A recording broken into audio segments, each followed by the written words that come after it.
കോൺഗ്രസ് നേതാവ് ശശി തരൂർ മാധ്യമങ്ങളെ കാണുന്നു തത്സമയം. എല്ലാം ഇത്തരം സംഘടനകളൊക്കെയാണ്. എന്തുകൊണ്ട് ഔദ്യോഗിക നേതൃത്വത്തിന്റെ ഒരു പങ്കാളിത്തം? അത് അവരുടെ ഇഷ്ടപ്രകാരം ഞാൻ പറയും, ക്ഷണിച്ച ഒരു പ്രോഗ്രാം ഞാൻ ചെയ്യും, ക്ഷണിക്കാത്തവരെന്താണ് ഉപദ്രവിക്കുന്നത്? പലവരും പറഞ്ഞാൽ എന്നെ വിളിച്ച് ക്ഷണിച്ചിട്ടുണ്ട്. എനിക്ക് ഇന്ത്യ മുഴുവൻ ഇതുപോലെ ക്ഷണങ്ങളുണ്ട്. പ്രോഗ്രാംസ് പറഞ്ഞാൽ ലിറ്റററി ഫെസ്റ്റിവൽസ് മുതൽ യൂണിവേഴ്സിറ്റീസ് വരെ ഓരോരോ NGOs വരെ എല്ലാവരും എന്നെ ക്ഷണിക്കാറുണ്ട്. ഞാൻ ഒരു ആഴ്ചയിൽ മിനിമം എൻ്റെ സെക്രട്ടറിയോട് ചോദിച്ചോളൂ 40-50 ക്ഷണമുണ്ടാവും. നമ്മൾ സമയം കിട്ടുമ്പോൾ അതിനെ അഡ്ജസ്റ്റ് ചെയ്ത് ഓരോരോ കാര്യങ്ങൾ ചെയ്യും. കേരളത്തിൽ വരുമ്പോൾ അതുപോലെ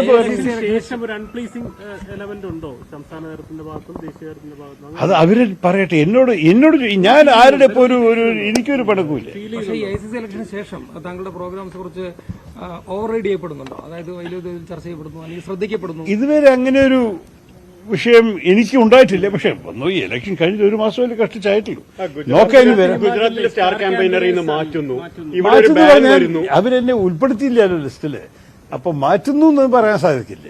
ലിസ്റ്റിൽ ഞാൻ ഉണ്ടായിരുന്നില്ല. അതുപോലെ തന്നെ ഹിമാചലിലും ഞാൻ ഉണ്ടായിരുന്നില്ല. ഇപ്പോഴത്തെ ഡൽഹി NDMCയിലും ഞാനില്ല. അത്രേ ഉള്ളൂ. അപ്പൊ ഇതൊക്കെ ഞാൻ എന്താ പറയുക, ഞാനൊരു ഒരു ഒരു ഒരു കോൺഗ്രസ്സുകാരനായിട്ട് കോൺഗ്രസ് പാർട്ടി എന്നെ ആവശ്യപ്പെടുമ്പോൾ ഞാൻ എപ്പോഴും അവൈലബിൾ ആണ്. ഈ പരിപാടി റദ്ദ് ചെയ്യാൻ വേണ്ടി ഡൽഹിയിലേക്ക് വിളിപ്പിച്ചു എന്നുള്ള ഒരു ടോക്ക് ഉണ്ട്. അതൊക്കെ നിങ്ങൾ തന്നെ ആരാ ടോക്ക് ചെയ്ത്? എന്നോട് ആരും ടോക്ക് ചെയ്തിട്ടില്ല. ഈ ടോക്ക് ഉണ്ടെന്ന് പറയുന്നത് അവരോട് ചോദിച്ചു. ശത്രുക്കളുണ്ട് ഇപ്പോ. ശത്രുക്കൾക്ക് എന്തിനാണ്? ഒറ്റ ചോദ്യം. ഈ ഗാന്ധിജിയോട് മത്സരിച്ച് തോറ്റതിന് ശേഷം സുഭാഷ് ചന്ദ്രബോസിന് കോൺഗ്രസ് വിടേണ്ടി വന്നു. പുതിയ ഗാന്ധിമാരോട് മത്സരിച്ച് തോൽക്കുമ്പോൾ ശശി തരൂരിന് അത്തരം ഒരു വിധി കാത്തിരിക്കുന്നുണ്ട്. നോക്കട്ടെ, ഇതൊന്നും പറഞ്ഞിട്ടൊരു കാര്യമില്ല. നമ്മള് മിണ്ടാണ്ട് ഒരു സ്ഥലത്ത് എത്തുമ്പോൾ ഓരോരോ പരിപാടികൾ ചെയ്യാൻ ഇതിനെന്തിനാണ് വലിയൊരു കാര്യമാക്കുന്നത്? ഞങ്ങളുടെ കാര്യങ്ങൾ ചെയ്യട്ടെ. ഇനി ഒരു ഗ്രൂപ്പിന് വല്ല ഔസര്യം വന്നുണ്ടെങ്കിൽ ആ അസൗകര്യത്തെ നമ്മൾ റെസ്പെക്ട് ചെയ്യുന്നു. ശേഷം തീർച്ചയായിട്ടും കേരളം പോലൊരു സമൂഹത്തിൽ താങ്കളോട് വലിയ താല്പര്യമുള്ളവരുണ്ട്, പ്രത്യേകിച്ച് കോൺഗ്രസിൽ തന്നെ യുവാക്കളുണ്ട്. അപ്പോൾ ഒരു തിരുവനന്തപുരം MP എന്നതിലുപരി കൂടുതലായിട്ട് കേരളത്തിൽ കുറച്ചുകൂടി പ്രവർത്തനം ഈ രീതിയിലൊക്കെ ഉണ്ടാവും. നോക്ക്, ഞാനൊരു കോൺഗ്രസ് MP ആയിട്ട് 3ാമത്തെ ടേമാണ്. കുറെ സമയമായി.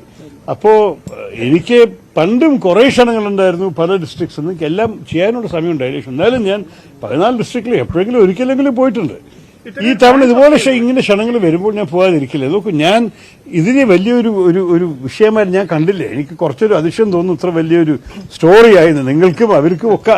അപ്പൊ ഞാൻ പറയുന്നത്, നമ്മളുടെ രാഘവൻ പറഞ്ഞു നമ്മൾ പല ക്ഷണങ്ങളുണ്ട്, എല്ലാം കൂടി ഒന്നിച്ച് ക്ലബ് ചെയ്യാൻ ചോദിച്ചപ്പോൾ ശരി, ഞാൻ എന്താ ഈ ദിവസങ്ങൾ ഒഴിവാക്കി, നിങ്ങൾ എല്ലാം ക്ലബ് ചെയ്തോളൂ, നമ്മൾ പോയി കാണാം. എന്തായാലും വരുന്ന സ്ഥിതിയിൽ എനിക്കും ചില ബന്ധങ്ങളുണ്ട്. MP വാസുദേവൻ നായർ ചേട്ടൻ എന്റെ കുട്ടിക്കാലം മുതൽക്ക് എന്റെ കുടുംബത്തിന് അറിയാം. അപ്പോൾ ഞാൻ എന്റെ ആദ്യത്തെ പ്രസംഗം കേരളത്തിൽ ഐക്യരാജ്യസഭ വിട്ട ശേഷം അദ്ദേഹത്തിന്റെ ക്ഷണം കേട്ടിട്ട് തുഞ്ചൻ എഴുത്തച്ഛന്റെ ഒരു ആനുവൽ ലെക്ചർ MT നടത്തുന്നുണ്ടായിരുന്നു. അതിന്റെ ആ പ്രസംഗത്താണ് ഞാൻ ആദ്യം കേരളത്തിൽ വന്ന് പ്രസംഗിക്കുന്നത് 2007-ലോ 2008-ലോ. അപ്പോൾ അങ്ങനെ ഒരു ബന്ധമാണ് ഞാൻ പൂർത്തിയായത്. ഇതെല്ലാം ഓരോരോ കാര്യങ്ങൾ ചെയ്യേണ്ടത് വലിയൊരു രാഷ്ട്രീയ അർത്ഥം നിങ്ങൾക്ക് വായിക്കാൻ ആവശ്യമില്ല. ഞാൻ നാട്ടിലേക്ക് വരുന്നു, കോഴിക്കോടിൽ 1-2 ദിവസം സമയമുണ്ട്, ആൾക്കാരെ കാണുന്നു. ഇതിൽ എന്താണ് അത് അവരോട് ചോദിക്കൂ. എനിക്ക് ഞാൻ ആരെയും ഉപദ്രവിക്കാനല്ലല്ലോ വരുന്നത്. ഞാൻ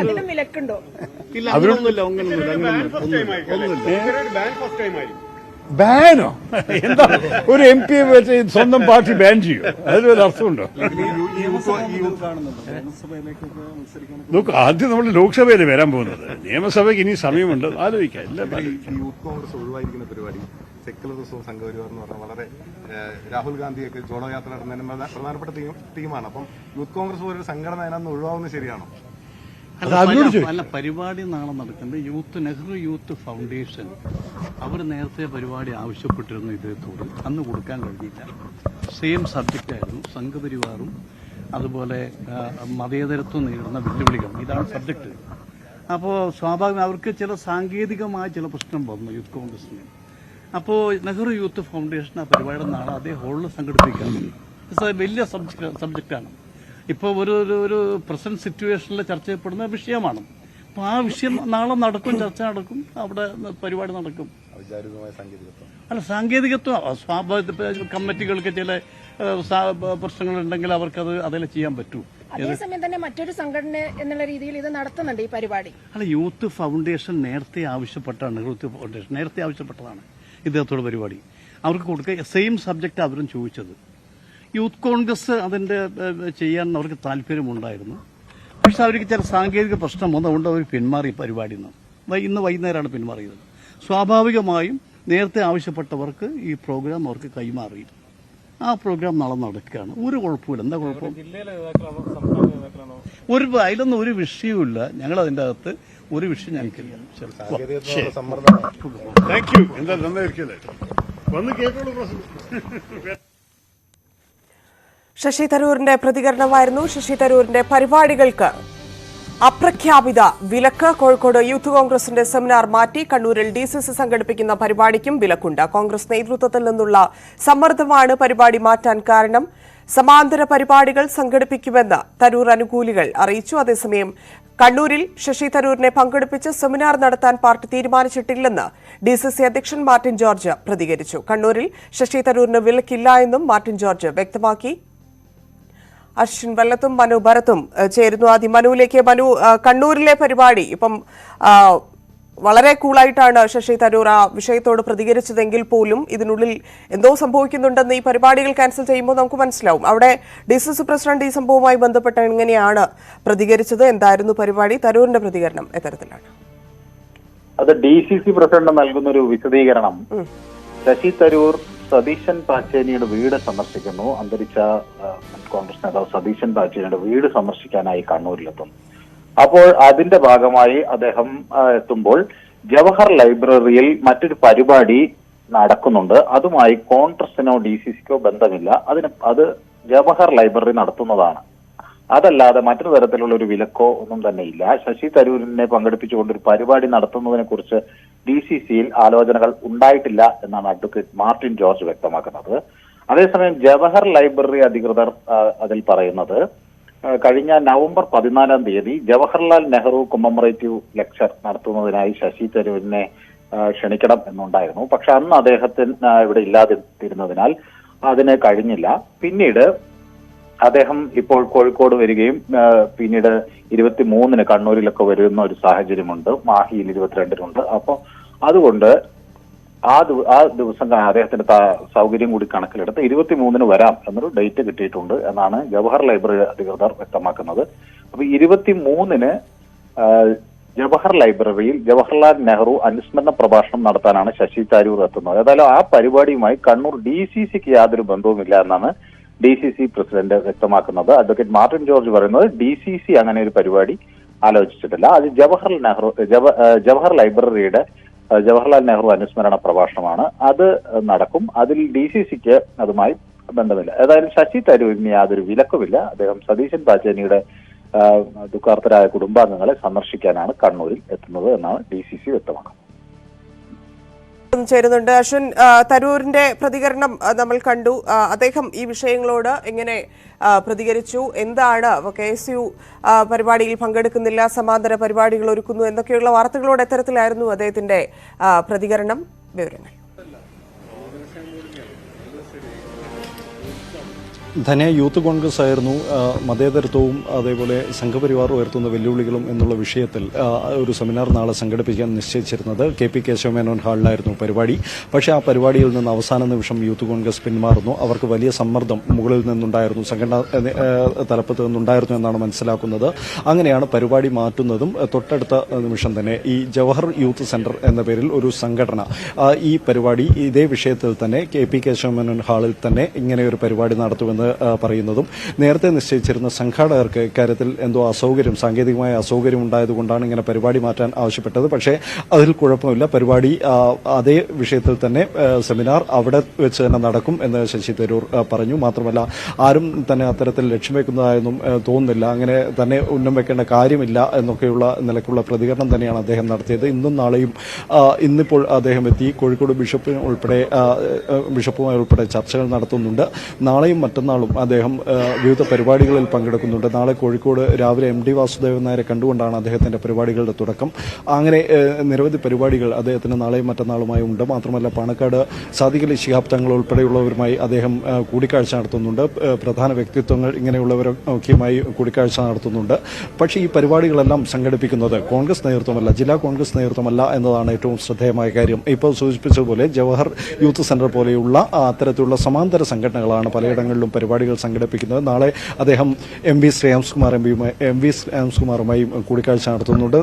മാത്രമല്ല മാതൃഭൂമിയുടെ ഒരു സാഹിത്യ പരിപാടിയിൽ അടുത്ത ദിവസം അദ്ദേഹം പ്രഭാഷണം നടത്തുന്നുണ്ട്. അത്തരത്തിലുള്ള പരിപാടികളല്ലാതെ പാർട്ടി പരിപാടികൾ കോഴിക്കോട് ജില്ലയിൽ അദ്ദേഹത്തിന് ഇല്ല. ഇത് നേതൃത്വവുമായുള്ള അഭിപ്രായ ഭിന്നതയെ തുടർന്നാണ് ഇത്തരത്തിൽ പാർട്ടി പരിപാടികളിൽ നിന്ന് അദ്ദേഹത്തെ ഒഴിവാക്കിയത്. അല്ലെങ്കിൽ അദ്ദേഹത്തിന്റെ പരിപാടികൾ തന്നെ മാറ്റിവെക്കുന്ന തരത്തിൽ സമ്മർദ്ദം പാർട്ടി നേതൃത്വം ചെലുത്തുന്നതെന്നാണ് സംഘടനയ്ക്കുള്ളിൽ നിന്ന് നമുക്ക് ലഭിക്കുന്ന വിവരം. കോഴിക്കോട്ടെ പരിപാടി പിന്മാറുമ്പോൾ സ്വാഭാവികമായിട്ടും ഉന്നത നേതാക്കളുടെ വിലക്കുണ്ടാവും. യൂത്ത് കോൺഗ്രസിനെ സംബന്ധിച്ച് അത് അനുസരിച്ച് പോവുകയേ വഴിയുള്ളൂ. പക്ഷേ എന്താണ് എന്ന് ഇതിന് പാർട്ടിക്കുള്ളിൽ നിന്ന് തന്നെ ആളുകൾ ഇത് പറയുന്നുണ്ടോ? അവർക്ക് തന്നെ ഒരു തമ്മിൽ പ്രശ്നമുണ്ടാകുന്ന തരത്തിലേക്ക് കാര്യങ്ങൾ എത്തിയിട്ടുണ്ടോ? സ്വാഭാവികമായിട്ടും അത്തരത്തിലുള്ള അഭിപ്രായ വ്യത്യാസങ്ങൾ യൂത്ത് കോൺഗ്രസ് ഉൾപ്പെടെ ഉണ്ടാവേണ്ടതുണ്ട്. കാരണം നേരത്തെ തന്നെ യൂത്ത് കോൺഗ്രസ് ആണ് ഇങ്ങനെ ഒരു പരിപാടി നിശ്ചയിച്ചത്. ആ പരിപാടിയിലേക്ക് ശശി തരൂരിനെ ക്ഷണിച്ചതും ആ സമയം നിശ്ചയിച്ചതും എല്ലാം തന്നെ യൂത്ത് കോൺഗ്രസ് ആണ്.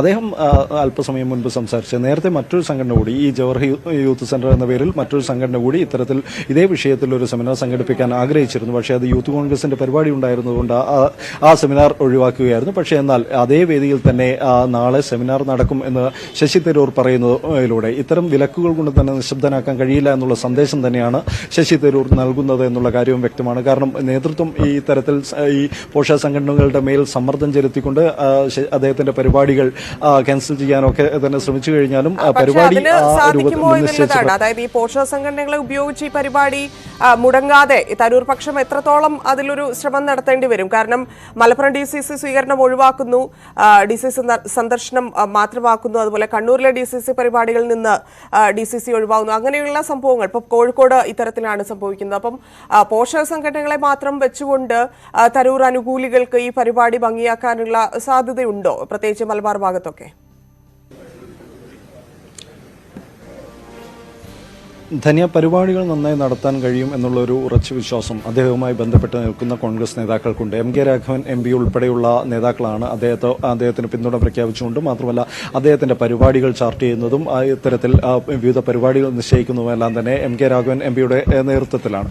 അത്തരത്തിൽ അദ്ദേഹത്തോട് ചേർന്ന് നിൽക്കുന്ന നേതാക്കൾക്ക് അദ്ദേഹത്തിന്റെ ജനകീയതയിലും അതേപോലെ തന്നെ പൊതുസമ്മതിയും ഒക്കെ കൊണ്ട് തന്നെ പരിപാടികൾ വിജയിക്കും എന്നുള്ള കാര്യത്തിൽ അവർക്ക് സംശയമില്ല. ഈ പരിപാടികളൊക്കെ ഈ ഷെഡ്യൂൾ പ്രകാരം തന്നെ മുൻനിശ്ചയിച്ച പ്രകാരം തന്നെ എല്ലാ പരിപാടികളും നടക്കും എന്നുള്ള ആത്മവിശ്വാസം അവർ പ്രകടിപ്പിക്കുന്നുണ്ട്. മറ്റൊരു പ്രധാനപ്പെട്ട കാര്യം, ഇത്തരത്തിൽ 2-3 പരിപാടികൾ മാത്രമേ നേരത്തെ തന്നെ നിശ്ചയിച്ച ലിസ്റ്റിൽ ഈ കോൺഗ്രസ് പാർട്ടിയുമായും അതേപോലെ തന്നെ പോഷക സംഘടനകളുമായും ഒക്കെ ബന്ധപ്പെട്ടുള്ളൂ എന്നുള്ളതാണ് ഏറ്റവും പ്രധാനപ്പെട്ട കാര്യം. കണ്ണൂരിൽ ഒരു പരിപാടി, അതേപോലെ തന്നെ കോഴിക്കോട്ട് ഒരു പരിപാടി, ബാക്കിയെല്ലാം തന്നെ മറ്റ് സംഘടനകളോ വ്യക്തികളോ ഒക്കെയായി ബന്ധപ്പെട്ടിട്ടുള്ള പരിപാടികളാണ്. അത് ഈ കോൺഗ്രസ് നേതൃത്വവുമായി ബന്ധപ്പെട്ടിട്ടല്ല, അല്ലെങ്കിൽ കോൺഗ്രസ് നേതൃത്വത്തിന്റെ ഔദ്യോഗികമായ പരിപാടികളായിട്ടല്ല ഇതൊന്നും തന്നെ സംഘടിപ്പിക്കപ്പെട്ടിട്ടുള്ളത്. ഏതായാലും ഇക്കാര്യത്തിൽ DCCയിൽ ശക്തമായ എതിർപ്പുണ്ട് എന്നുള്ളതിന്റെ സൂചന തന്നെയാണ് ഇതുമായി ബന്ധപ്പെട്ട് ഈ യൂത്ത് കോൺഗ്രസിന്റെ മേൽ സമ്മർദ്ദം ചെലുത്തുന്നതും മാത്രമല്ല യൂത്ത് കോൺഗ്രസിന്റെ പരിപാടി മാറ്റിവെക്കുന്നതിലേക്ക് വരെ കാര്യങ്ങൾ നീങ്ങുന്നത്.